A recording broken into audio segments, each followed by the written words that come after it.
In our very first story, former President John Kufuor is asking Speaker of Parliament Alban Kingsford Sumana Bagbin to exercise strong leadership amidst the ongoing standoff in Parliament over majority seating arrangement. Mr. Kufuor expressed disappointment over the situation, describing it as an, quote, embarrassing impasse that could tarnish Bagbin's otherwise distinguished career. He's been speaking in an interview with Asempa FM's Obi. And Kufuor said there is strict separation of powers in any case.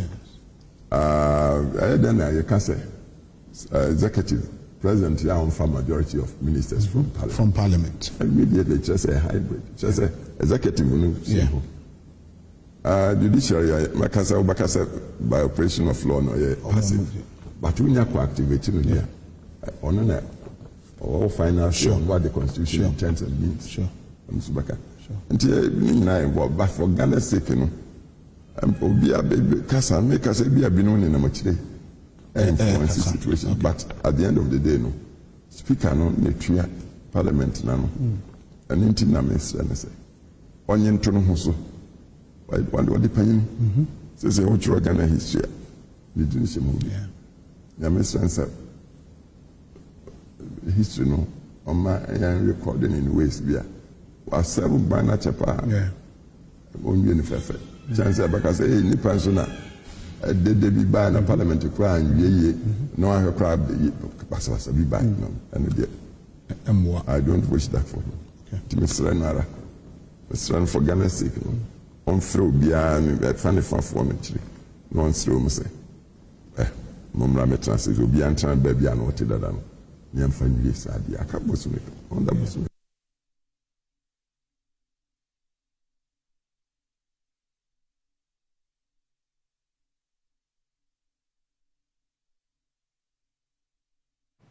That's the former president weighing on the conversation. But in other stories, President Kufuor says his administration has transformed Ghana's agricultural sector, bringing the country closer to food security. Speaking at the 40th Farmers' Day celebration in Accra, he said, despite all odds, his administration over the last 8 years has brought transformation to the agricultural sector. Across the country. This initiative, as many of you know, was structured around 5 important modules: food crops, planting for exports and rural development, livestock, mechanization, and greenhouse horticulture. The focus was not only increasing food production, but also enhancing the value of Ghana's exports and creating sustainable jobs. After 6 years of significant progress, we assessed and upgraded the program, resulting in the second phase, PFJ Phase 2, which we launched in August 2023. This enhanced version represents a shift from traditional subsidies to a more sustainable agricultural input credit system, linked directly to market arrangements. It is our intention that PFJ Phase 2 will open new doors for our farmers and enable Ghana to build a resilient, self-sustaining agricultural economy. Now let's get into our election headquarters. In the camp of the NDC, presidential candidate John Dramani Mahama has promised to revive the Coco Roads program if elected, expressing concern over what he describes as the neglect of road infrastructure in cocoa-producing areas under the ruling New Patriotic Party.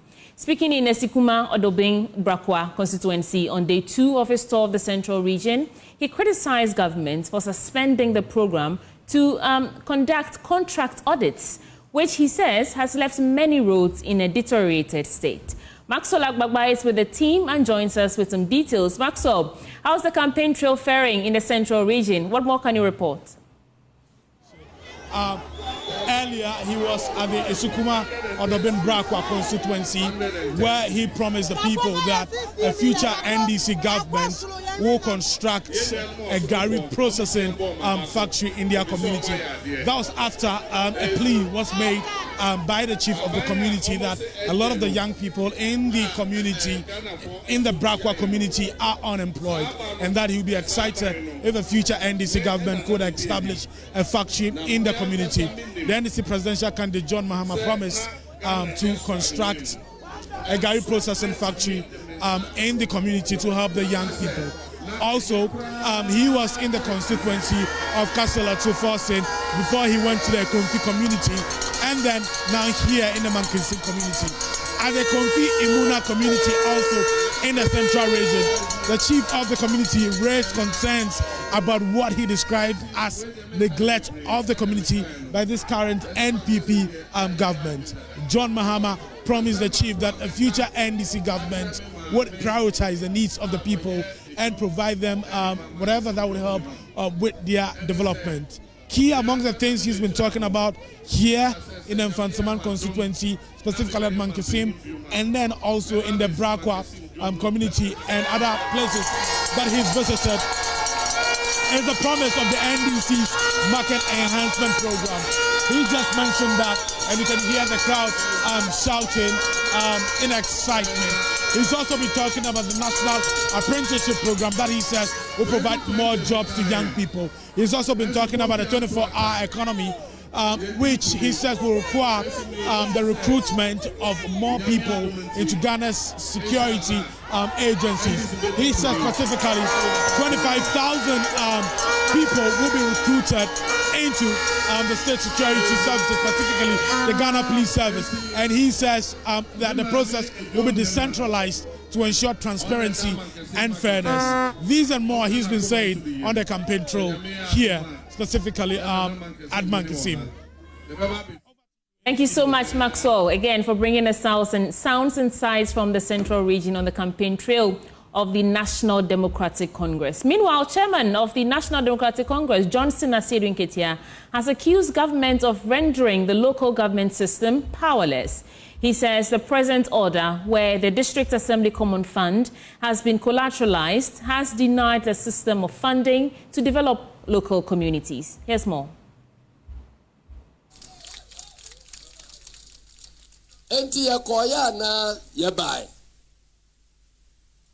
District Assembly Common Fund ya SSA ya chena district bia nya bino abai we dia kosi awowa anti ye twato ha na ekotuaka ebi ma district ba bia na dia ye bibia mo de fa wo mo party so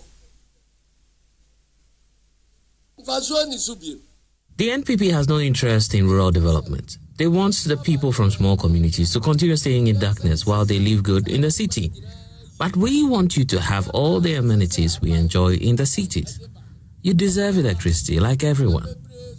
In the Setra Farm Plains, Drobonso, and Ainofe are the only communities with electricity. NPP has refused to extend electricity supply. The government has collateralized the District Assembly Common Fund, which should be shared amongst all districts. The money is now being used to service loans. There is no money for development in the district. It is now useless. For those reasons, we want you to vote us into power to restore local government systems. To restore the local government system, we will ensure you get what you deserve from the central government. We will also let you have common fund in full so the assembly members can decide on how to use it for development. Let's get more from Nana Addo, who's traveling with the NDC chairman. Nana Addo, thanks for joining us. What more can you report? NDC chairman has 3 more constituencies to visit before he ends today's tour. He just finished the Ejura constituency, now moving to the Mampong constituency and Efijaseche East constituency, and finally he'll wrap up things in the Kwabre East constituency. What he has been doing is to assure the people in these rural communities he has been visiting of the NDC's willingness to ensure development in these areas. And moreover, he has been assuring them of the NDC's preparedness to ensure that the free SHS policy is made better under the John Dramani Mahama administration if successful in staging a comeback to power. What he's saying is that the NDC is willing and ready and has a plan to actually abolish the double track system that has bedeviled the free senior high school policy of the NPP. Now, from this constituency, he will continue the tour of the Ashanti region tomorrow, where he will be visiting some areas within the Agogo enclave and other farming and rural communities within the Ashanti region. Thank you so much, Nana Addo, for bringing us those details. Now, moving on, presidential candidate of the governing New Patriotic Party, Dr. Mamudu Bawumia, is still in the Ashanti region. And let's talk to Nana Addo for more. Nana Addo, what has the presidential candidate of the NPP been up to?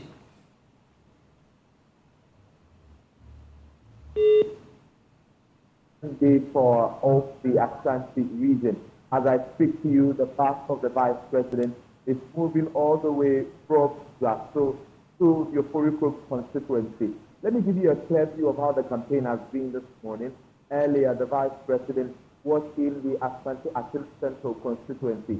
He came to Kufuor, then to Glasgow, and now moving through your Preco constituency. Just as I said, today happens to be day 5 of the vice president's campaign. Yesterday, he was in Drobonstoke, where he promised that in the next government, that is the NDC government, if they are able to secure a third term, they are going to make sure that they bring about free tertiary education for children of cocoa farmers. Well, he has been touching on this same promise today as he goes around 4 constituencies. And this happens to be the last constituency, which is the Preco constituency. A very huge constituency and a very stronghold of the NPP, where the vice president is expected to meet stakeholders and then later engage supporters at a mini rally at Yendi School Park. And so as I speak to you, the stakeholders engagement is currently ongoing. The park will be moving straight to the Yendi School Park, where the vice president would be having the mini rally to engage past supporters and sympathizers. Well, the message again is about creating jobs for the Ghanaian people and to make sure that when he gets into office, he is able to bring about several development projects that has been started by the Kufuor government, and that of the same policies that he has also made mention of going into the next administration. And so clearly this is what he has been up to in the Ashanti region. Tomorrow, which will be day 6, the vice president is expected to be in the Tapo constituency and the Swami constituency. Thank you so much, Nana Addo, bringing us live updates from the Ashanti region, where the vice president is. Meanwhile, Member of Parliament for Yendi, Mahama, has commissioned a health center at Sunson, a farming community in the Yendi constituency. The health center is expected to serve over 6 communities in the area. Here's Martina Bugri's report. Residents of Sunson and its adjoining communities over the years have had challenges when it comes to accessing health care, especially at night. Several people have been attacked by armed robbers on the Sunson stretch in their bid to get to Yendi to access health care. The people therefore see the construction of the health center as a relief. Speaking to JoyNews after the commissioning, the MP for the area, Mahama, said he has been able to construct 5 health centers in the area. Beyond the health center, he said he's brought development to other sectors in the area. So far, we've done almost like 5, in addition to the emergency center, which was a collaboration between ourselves and another NGO. But in all, if you look at the health delivery systems, it's something that is of my priority. Before I became a member of parliament, I was privileged to have been invited to London, Oxford University in London, and I was the speaker on the health delivery systems in Africa. And I tried to let them know the gaps we were facing, and Yendi as a case study. The new Yendi City Dream, which I came in before I became a member of parliament, was a dream to see us fulfill accessible roads, having adequate roads, having accessible drinking water, having health delivery system, having education. All in all, what we've been able to do is a clear manifestation. The infrastructure development is overwhelming. Yendi has moved from almost from 50% of electrification needs to now we're covering over 80%. And it's my vision that before 2028, we should be able to cover 100%. Recently with you, we went to do the Galgo $90 million electrification solar project. Look at the Yendi roads, the Yendi hospital, the Yendi markets, and a lot of infrastructural employment to the youth of this country. The Municipal Health Director for Yendi, Joanna Kwaku, said the scope of service would expand. What it means is that with current status of health service delivery in the country, we are having what we call the network of practice, which seeks to get our infrastructures being upgraded. It also has to do with ensuring that the health facilities that we are delivering services are up to standard, and then they are well equipped. And then also the facelift in terms of the landscaping and everything is in good shape. And so today, as I have seen this, it's one of the ways that we are achieving one of the objectives of ensuring that we get our infrastructure upgraded, we get our landscaping going on very well, and then we have an expansion in terms of some of the services that we are delivering. And so what I would say here is that currently it is being named a health center, which I'm going to lobby the Honorable MP to support us in upgrading it. The assemblyman for the area, Musa Awal, said it will be easy to access healthcare without the risks they had to face in the past. As it was some time ago when you were sick in the middle of the night to get to Yendi Hospital was very, very distant because there were some armed robbers at the streets there. You can't go to hospital in the middle of the night or maybe by 8 they're going. So we pleaded to our honorable MP that he should help us get a facility. Maybe when we get a facility, all these things will stop. And God willing, so good, he help us to get this clinic. To help us a lot, because maybe when we are sick again, we are not going to Yendi again. When our wives are going to give birth, they are coming here to give birth to. And then we have so many communities around us. They will also get it very easy. Whenever that we are sick or we have pregnant or they are going to give birth, it will help us a lot. The MP also cast salt for the construction of a 4-bedroom house for estate. Well, we'll pause here for a quick break. We'll return with more stories. Keep watching. You're still watching News Prime with me, Sweetie Abochi. Welcome back. Now, Minister of Finance, Mohamed Amin Adam, says Ghana's economy is back to pre-COVID growth trajectory. The recent meltdown of the economy forced government to seek a $3 billion bailout from the International Monetary Fund, which experts say will be crucial for a recovery of the economy. Speaking at the launch of the France-Ghana Economic Reports for 2023-2024, Mohamed Amin Adam lauded the French government for their support in helping Ghana secure its external debt restructuring. There's more in this report. Economic partnership is at the heart of diplomatic ties between the Republic of Ghana and France. To provide an insight into the status of economic partnership between both countries, the 2023-2024 France-Ghana Economic Report has let out data which explains the volume of economic exchange happening between both countries.